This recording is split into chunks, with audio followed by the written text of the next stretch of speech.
သူ့နဲ့ရှန်ကသမင်မောင်း900နဲ့ရေသွားခတ်တာအဲ့ဒီရေတွေကဘာလို့ဖို့တောက်ဖို့ဆေးဖို့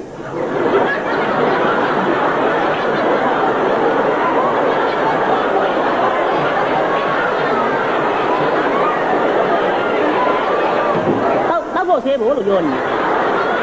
သူ့အဖေဖို့မပါဘူးပေါ့နော်ဟုတ်ဗျာဘလို့လေမေးနေမှမသိပါဘူးဒုက္ခပဲ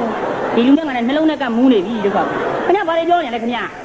ကျွန်တော်မေးတာရှင်းရှင်းလေးပဲ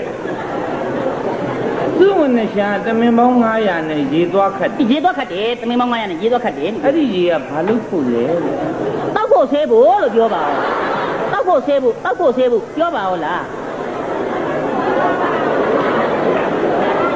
သူ့အဖေဖို့မပါဘူးပေါ့နော်ခင်ဗျားလည်းကျွန်တော်ကွက်ကြနေပြီခင်ဗျားကျွန်တော်ခင်ဗျာဘာမေးလဲခင်ဗျားဘာပြောရလဲဗျခင်ဗျားမေးခင်ဗျားမေးတာခင်ဗျားဘာမေးလဲလို့ခင်ဗျားကျွန်တော်မေးမင်းတဲ့ကိစ္စရှင်းရှင်းလေးသူ့ဝနဲ့ဆန်ရေတော့ခတ်တာအဲ့ဒီရေကဘာလို့ဖို့လဲလို့အဲ့ဒါသိရင်တော့မေးတဲ့ဥစ္စာကိုခင်ဗျားဟတ်တယ်လို့တောက်ဖို့ဟတ်တယ်လို့ဆေးဖို့ဟတ်တယ်လို့တောက်ဖို့ဟတ်တယ်လို့ဆေးဖို့အဲ့ဒါတောက်ဖို့ဆေးဖို့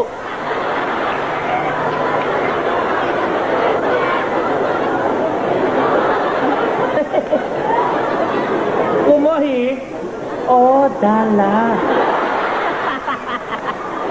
ကိုအော်ဒါပဲ